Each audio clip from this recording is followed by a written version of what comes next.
Is it time to blow the final whistle on crypto in football? Over the years, US regulators have taken a laid-back stance in relations to the crypto industry's biggest players, however have now taken a much stronger stance, cutting off access to products and services central to the digital currency business. This week, New York regulators shut down new issuance of the world's third-largest stablecoin BUSD, prompting investors to flee the coin and raising worries about the future of the crypto exchange giant. Regulators are quietly pushing banks to cut ties with crypto customers, limiting their ability to plug into the real-world financial system. According to blockchain data provider Nansen, there were $2.7 billion in outflows from Binance in a 24-hour period from Sunday to Monday. According to Nansen, $144 million in BUSD were redeemed for dollars on Monday morning. The flurry of actions by US regulators came after years of slow-moving investigations and debate in Washington over how to best handle the fast-growing industry. Some observers detected a shift in officials' tone after the collapse of the FTX crypto exchange, which strengthened the hand of politicians and regulators calling for tougher enforcement. Now, crypto executives are bracing for more regulatory lawsuits and investigations, and investors have started to flee suspected targets. It certainly feels from an industry perspective like there's a crypto carpet bombing going on right now.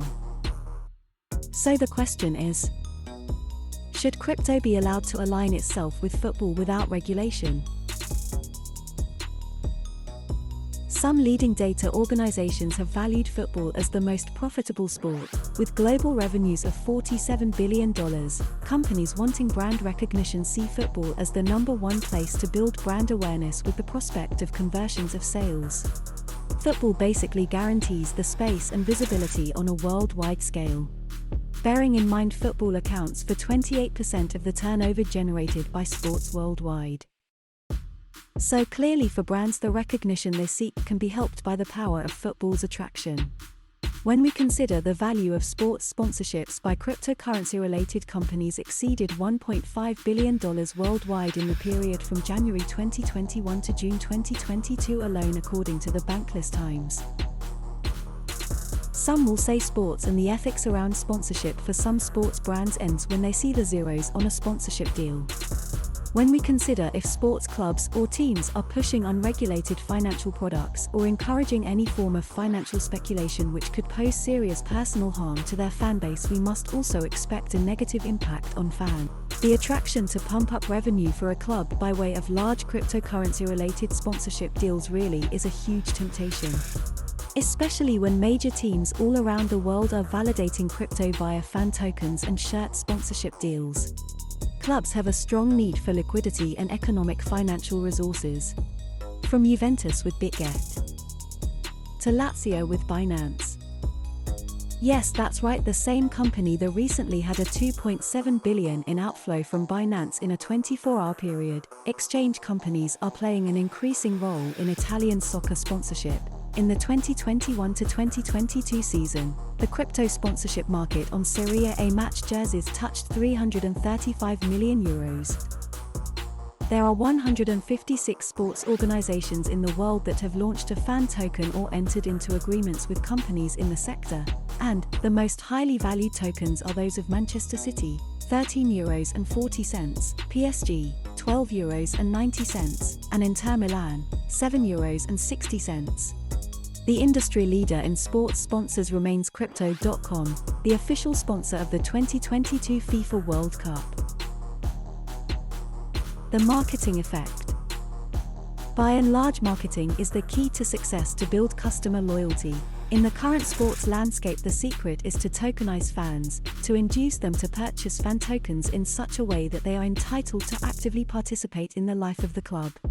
Be it on a small scale, the reason for the collaboration between clubs and crypto companies is a direct result of a trend that has its roots, in part, in the economic crisis and the COVID pandemic. The question is the football industry getting sucked into a black hole of sponsorship revenue? In 2022, crypto exchanges announced significant layoffs. Coinbase said it was terminating 18% of its workforce, Gemini announced it would part ways with approximately 10% of its workforce. Crypto.com said it was laying off 5% of its workforce. BlockFi announced that it was reducing its 850-strong workforce by 20%. Some companies are even facing lawsuits over missing payments.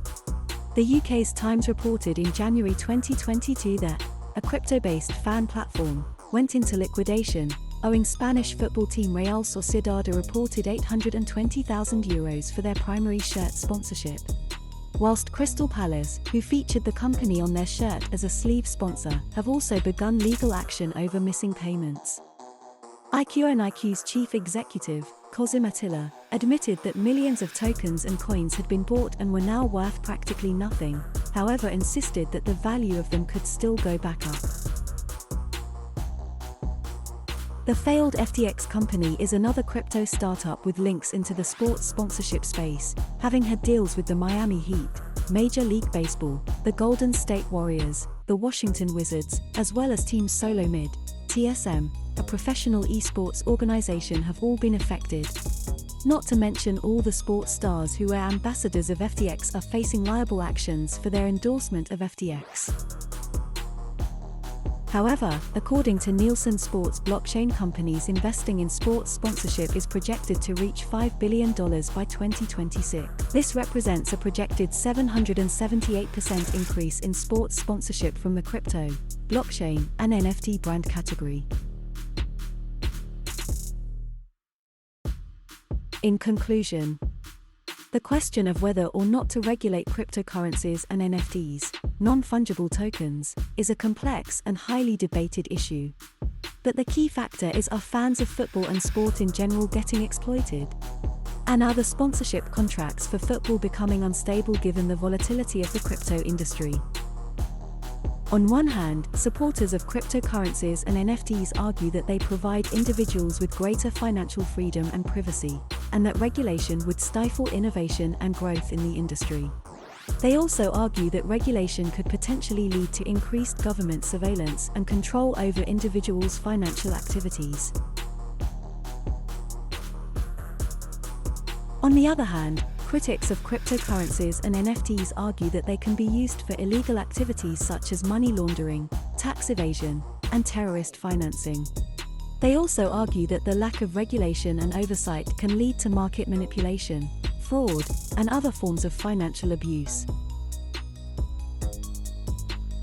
Some level of regulation for cryptocurrencies and NFTs is necessary to ensure that they are not used for illegal activities, and to protect consumers from fraud and other forms of financial abuse. However, it is important to strike a balance between regulation and innovation, so as not to stifle growth in the industry. The specific nature of any regulatory framework should take into account the unique characteristics of cryptocurrencies and NFTs, and should aim to strike a balance between promoting innovation and protecting consumers and the broader financial system. This will require collaboration and engagement from all stakeholders, including regulators, industry participants, and consumer advocates, in order to develop an effective and balanced regulatory approach. Please share this video and let's drive industry change. Yet another cryptocurrency company called Whalefin, who was Atletico Madrid's shirt sponsor, has hit the wall, leaving a $40 million hole in club sponsorship. Tell us, should football kick out cryptocurrency?